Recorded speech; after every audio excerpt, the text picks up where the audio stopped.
Someone snaps their fingers outside my window every night at 3 a.m. The neighbors warned me not to look at him. I heard the snapping the first night I moved into my new house. My neighbors had told me earlier that I should never, under any circumstances, look at the man. If I did, I would sorely regret it. When I asked them what happened if you looked at him, they didn't say a word. Instead, they just looked at each other and the husband shook his head.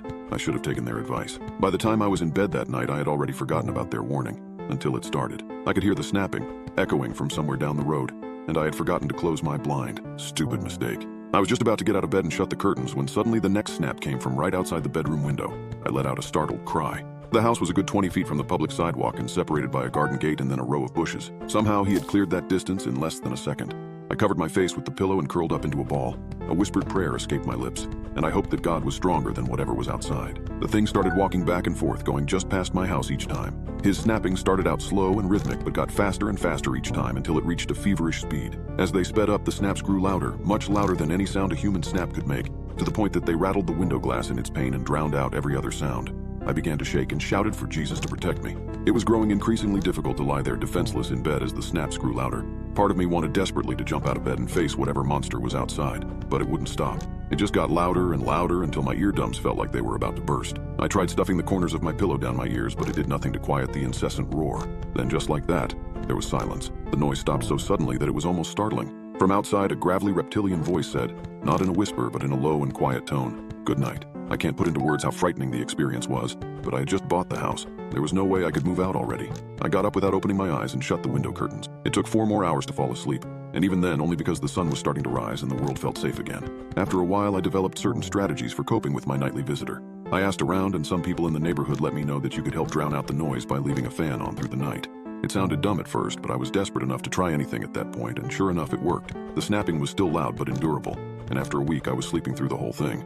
I started to tie the curtain shut and add a cardboard wall around the window so that there was no way I'd be able to accidentally look at him. I even put a tripwire in front of the window so I'd know if anyone tried removing it. I was determined. I wasn't going to move out of this beautiful place just because of one weird person. After implementing my nighttime defense strategies, my life started getting back to normal.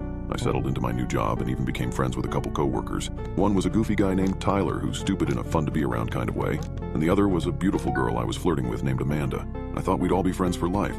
I just didn't realize the horrifying reality that it was about to get cut short. I had the dumb idea to invite both of them over for a little party at my place. We started off with board games, pizza, and beer, then more and more beer. And it didn't take long until Tyler wandered into my room. "What the hell is this stuff in your room?" Tyler shouted. I froze. I had gone so long without waking up at 3 a.m. that I had half forgotten about the thing that roamed the neighborhood. I looked down at my watch. It was 2:55 a.m. Crap. I had let time get away from me. I got up and ran into my bedroom and Amanda followed me. "Don't touch it. Get away from the window," I shouted at Tyler, who was peeling back the box on the windowsill. He and Amanda stared at me with their mouths gaping open, and I knew I had to explain myself. I told them all about the thing that comes by every night at 3 a.m. and how it was incredibly dangerous to look at him. I expected them to think I was crazy, but that wasn't exactly how they reacted. "Whoa," Tyler gasped. "So, like, your neighborhood is haunted?" "Well, yeah, I guess technically, but it's not a huge deal as long as you stay away from that window," I said. "So, like, you've never even seen the guy that does this?" he asked me. I shook my head. "How do you know it isn't just some random loser playing a prank?" "Trust me, if you heard it, you would know that it isn't anything human," I told him. He looked at me with a flash of excitement. "What time is it?" he asked. I checked my watch again. 2:58. I stuttered and then looked at him in terror. I did not want them to witness the snapping. "We can't be in here. Let's go back into the living room," I blurted and tried to herd the two out of my room, but Tyler wouldn't budge. "No effing way, man. Now that we're here, I want to hear this thing. I'm staying." I could tell he meant it, and I didn't know what I could do to convince him to leave. Before I could even think of something else to say, I heard it. The snaps were starting from down the street. "He's coming," I said mostly to myself. Tyler and Amanda fell silent and strained to listen for the sound of his arrival. "I don't hear," Amanda started to say, but she was cut off by the sudden sound of snapping that came from right outside the window. I groaned. He was here. Tyler, who was facing the window, fell backwards onto the floor. "Holy crap," he giggled. "It's real."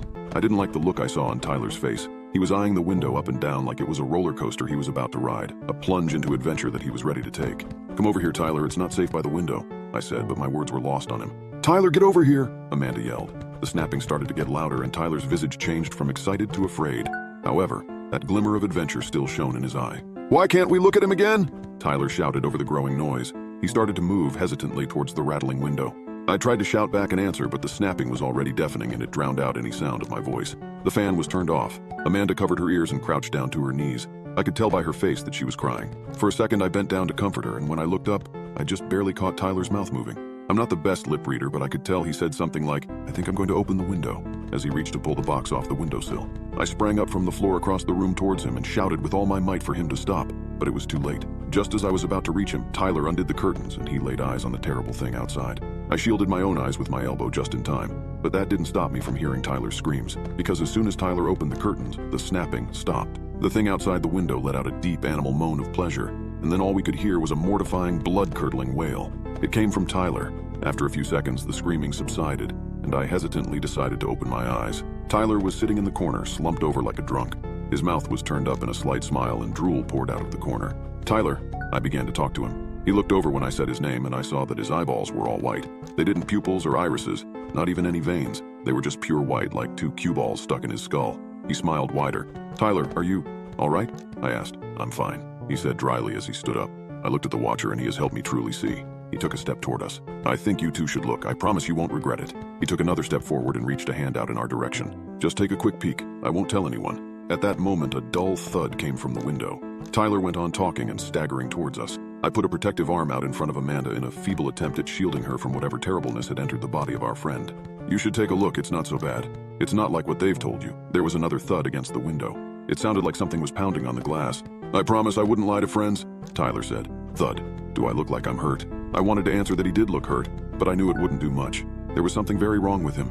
Looking out the window had changed him. "Tyler, what is that thing doing?" I asked him tentatively as I took a cautious step backward. Thud. "Who?" Tyler asked me. "That thing outside." "Oh, he's banging his head on the glass. He says that once someone looks at him, he's allowed to come in." As he said those words, there was another thud and the glass made a cracking noise. I turned around to look at Amanda and said the last words I would ever speak to her. "Get out now!"